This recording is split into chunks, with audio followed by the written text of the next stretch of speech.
सब कुछ देख के मैंने ये प्लान बनाया है। 21 डेज़ का प्लान है, आप इसे 20 डेज़ में इतने में भी पूरा कर सकते हो। आप ये वीडियो कब देख रहे हो पता नहीं। आज डेट होगी 30 मई सैटरडे। अगर मैं कल को 31st को भी हटा दूँ तो हमारे पास टोटल बचते हैं 21 डेज़। 21 डेज़ है, मैंने पूरा सब कुछ सोच के प्लान बनाया है। ये प्लान सिर्फ उन बच्चों के लिए जिसने एक बार चैप्टर पढ़ रखा हो, पूरा सिलेबस कंप्लीट कर रखे हो, सारे चैप्टर एक-एक बार रिवाइज कर रखे हो और जो नीट 2026 3 मई को बायो का पूरा सिलेबस पढ़ के गया हो। अगर 1-2 चैप्टर छूटे हों जिनसे क्वेश्चन गलत हुआ हो, वो आप खुद मैनेज कर सकते हो, लेकिन मेन आपको पूरा पढ़ा होना चाहिए, उन्हीं बच्चों के लिए है सिर्फ। बहुत बच्चे ऐसे हैं जिनके 300 से ऊपर मार्क्स आए थे अभी 3 मई को और किसी एक चैप्टर से उनके 1 क्वेश्चन, किसी से 2 क्वेश्चन गलत हुए थे, तो आपके पास गोल्डन चांस है प्री नीट। अभी 20 दिन पड़े हैं, 20 दिन में आपको पता है सारे चैप्टर्स हो सकते हैं एक बार अच्छी तरह, और जो जिन-जिन चैप्टर से आपके क्वेश्चन गलत हुए थे, वो भी आप देख सकते हो। क्वेश्चन बहुत अलग, बाहर से मुश्किल क्वेश्चन बहुत मुश्किल आ जाए वो अलग बात है, वो सबके लिए मुश्किल आएगा। अगर मोटा-मोटा देखें तो एनसीईआरटी से आएगा और आसान ही आएगा पेपर। 20 डेज़ का प्लान है, 20 डेज़ से भी पहले खत्म हो जाएगा, प्यार से हो जाएगा, आपको दिन के जो-जो चैप्टर मैं बता रहा हूँ ना, वो हो जाएगा और आपने एक बार पहले पढ़ रखा है, तो चैप्टर पूरे करने में कोई ज़ोर भी नहीं आएगा। ये प्लान बनाया मैंने, 21 डेज़ का प्लान है। 31st को मान लो, आज आप 30 को ये वीडियो देख रहे हो, 31st को देख रहे हो, आप सिर्फ प्रिपेयर करो आज। 1st से स्टार्ट करेंगे हम, 1 जून से। 21 जून को पेपर है हमारा, तो इस बीच हमारे पास 21 डेज़ हैं। मैंने ऐसे नहीं कहा भाई स्टार्टिंग में आप प्लान बनाओ, अगर आप खुद से ही प्लान बनाओ तो स्टार्टिंग में कभी भी मुश्किल चैप्टर मत रखना। अगर आप स्टार्टिंग में ही मॉलिक्यूलर जेनेटिक्स रख दोगे तो आपसे नहीं होएगा वो। सबसे पहले हाई स्कोरिंग चैप्टर भी होना चाहिए और थोड़ा ईज़ी भी होना चाहिए। मुश्किल वाले चैप्टर जिनसे ज़्यादा क्वेश्चन आते हैं उनको कभी लास्ट में नहीं रखना, फर्स्ट में नहीं रखना। लास्ट में क्या पता वो हम कर ना पाए और पेपर आ जाए, तो उनको हम मिडल में रखेंगे। सबसे पहले इकोलॉजी, 1 जून को 3 चैप्टर इकोलॉजी के आराम से हो जाएँगे। इकोलॉजी के डायरेक्ट क्वेश्चन आते हैं, नहीं 2026 में भी आपने देखा होगा। 1 चैप्टर 1 घंटे में भी करोगे तो भी 3 घंटे में चैप्टर हो जाएँगे और रिवाइज़ वाले चैप्टर हैं ज़्यादा। मतलब बाद में भी 1 दिन आपको ये रिवाइज़ करना पड़ेगा, इकोलॉजी से डायरेक्ट क्वेश्चन आते हैं।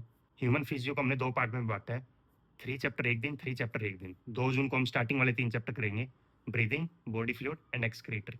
फिर 3 जून को हम 12th का उठाएँगे, जिसमें हम ह्यूमन रिप्रोडक्शन, रिप्रोडक्टिव हेल्थ और ह्यूमन हेल्थ तीनों एक साथ करेंगे। फिर 4 तारीख को बचे हुए 3 chapter human physical, locomotion, neural, chemical. Neural बहुत छोटा हो चुका अब, ये तीनों एक साथ करने हैं। फिर 5 को हम उठाएँगे मेन चैप्टर इवोल्यूशन, जिसमें बच्चों को बहुत ज़्यादा दिक्कत होती है। ये आपको 5 तारीख को कंप्लीट करना है और इसके साथ छोटे-छोटे ये टॉपिक्स हैं, माइक्रोब्स वाला और टिश्यू कल्चर वाला। क्वेश्चन आया था टिश्यू कल्चर से भी इस साल 2026 में भी। ये तीनों आपको एक साथ करने हैं। इवोल्यूशन आपका मैक्सिमम 2 घंटे में हो जाना चाहिए और इनमें आपका 1 घंटा लगेगा ज़्यादा से ज़्यादा। फिर 6 तारीख को हम उठाएँगे बॉटनी, लिविंग वर्ल्ड, बायोलॉजिकल और फ्रॉग। लिविंग वर्ल्ड बहुत छोटा है और फ्रॉग भी बहुत छोटा है, 1 घंटे में उससे पहले हो जाता है फ्रॉग। मेन है बायोलॉजिकल, इसमें थोड़ा बहुत याद करने का है। ये तीनों चैप्टर 1 दिन हो जाएँगे। 7 तारीख को बायोटेक होएगी कंप्लीट। मतलब जिन बच्चों को बायोटेक आती है ना, वो मतलब 1 घंटे में भी बायोटेक पूरा कर लेते हैं, जिनका फ़ेवरेट है, और जिनको इसमें कन्फ्यूज़न होती है ना, उनसे कभी नहीं होता। बायोटेक के दोनों चैप्टर एक साथ हो जाएँगे 7 तारीख को। फिर 8 को उठाएँगे हम सेल दोनों चैप्टर। सेल वाले दोनों चैप्टर हाई स्कोरिंग है, अच्छे क्वेश्चन आते हैं, डायरेक्ट क्वेश्चन आते हैं, ज़्यादा दिमाग नहीं लगाना। अब तक लगभग 30-40% सिलेबस हो चुका। ये हाई स्कोरिंग चैप्टर है इनहेरिटेंस। कोई भी चैप्टर नहीं छोड़ के जाना, आपको सारे चैप्टर करके जाने हैं। इनहेरिटेंस से इस बार कैसे क्वेश्चन आए थे आपने देखा था, डायरेक्ट आसान क्वेश्चन आए हुए थे। चैप्टर कोई भी नहीं छोड़ के जाना, पेपर में मुश्किल क्वेश्चन आए तो छोड़ देना, लेकिन चैप्टर सारे करके जाने हैं, क्या पता ईज़ी क्वेश्चन आए, फिर वहाँ पे रिग्रेट करोगे। फिर 10 को हमें करना है plant kingdom and cockroach. Plant kingdom में एंजियोस्पर्म तो है ही नहीं, एंजियोस्पर्म अलग चैप्टर में है। अगले दिन sexual in plants. Plant kingdom आपने ताज़ा-ताज़ा पढ़ा होगा तो इसका एंजियोस्पर्म वाला इसमें आ जाएगा सब। फिर 12 को हम करेंगे मॉलिक्यूलर। मॉलिक्यूलर इंपॉर्टेंट है, पढ़ के जाना, पूरे दिन में सिर्फ एक ही चैप्टर करना है आपको मॉलिक्यूलर, बाकी फिजिक्स केमिस्ट्री का आप अपना प्लान बना लो। फिर 13 को आता है एनिमल किंगडम और प्लांट ग्रोथ, और एनिमल किंगडम में सिर्फ एग्जाम्पल है। एनिमल किंगडम के एग्जाम्पल आपको रोज ही कम से कम 10-15 मिनट देखने हैं। चैप्टर पूरा करने में 2 घंटे मुश्किल से लगते हैं, लेकिन आपको एग्जाम्पल लिखने नहीं बैठना। मैच द फॉलोइंग आएगा, किसी के भी अगर आपको 2 भी पता होगा तो भी क्वेश्चन सही हो जाएगा। नेक्स्ट आती है मोरफो और मॉर्फो फैमिलीज। फैमिलीज से क्वेश्चन आया हुआ था 2026 में। सबसे पहले आपको एनसीईआरटी की फैमिलीज करनी है। मोरफो का तो मेन जो चैप्टर है वो 1 घंटे में पूरा हो जाता है। फैमिलीज आपको सबसे पहले एनसीईआरटी में जो दी हुई है वो करनी है, जो पुरानी एनसीईआरटी में दी हुई थी, और उसके बाद बाहर वाली उठानी है। फैमिलीज अगर आप अच्छी तरह करोगे तो आपको इसमें 2 घंटे, 1.5 घंटा लग सकता है। ये तो 1 घंटे का काम है। फिर आता है बायोमोलिकुलर और एनाटॉमी।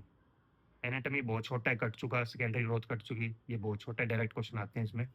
बायोमोलिकुलर आपने मॉलिक्यूलर ताज़ा-ताज़ा पढ़ा होगा, तो बायोमोलिक्यूल में भी न्यूक्लिक एसिड और उन सब के बारे में दिया हुआ है, ये भी आसान है। नेक्स्ट आते हैं 2 चैप्टर प्लांट फिजियो के। ये बच्चों को बहुत मुश्किल लगते हैं। एक एक क्वेश्चन आया हुआ था 2026 में और इस बार भी एक एक या फिर 2 ही क्वेश्चन आएंगे लगभग। पढ़ के जाना, छोड़ के नहीं जाना। एटीपी वगैरह वो सब, एटीपी से क्वेश्चन आया हुआ था 2026 में। तो ऐसे आपका 17 तारीख तक सारा सिलेबस पूरा हो जाएगा। 18, 19, 20 ये 3 आपको सिर्फ रिवाइज करने हैं। रिवाइज करने हैं, क्या रिवाइज कर सकते हो? आपका कोई मेन वीक टॉपिक हो, जैसे सबसे ज़्यादा बच्चों को जो वीक होते हैं वो होते हैं एनिमल किंगडम के एग्जाम्पल, मॉर्फो की फैमिलीज और इवोल्यूशन में जो डायग्राम दिए हुए हैं 3-4, उनसे क्वेश्चन आता नहीं लेकिन आ सकता है कभी भी। ये तीनों मेन है, इनको रिवाइज करना है। मॉक टेस्ट आपको हर रोज देना है और बायो 360 मार्क्स की है। उसमें आपको मान लो 2 क्वेश्चन गलत हुए, 3 क्वेश्चन गलत हुए, 10 क्वेश्चन गलत हुए, तो उन क्वेश्चन को रिवाइज कर लो भाई। वो सेम क्वेश्चन अगर आ जाए तो वो गलत नहीं होना चाहिए।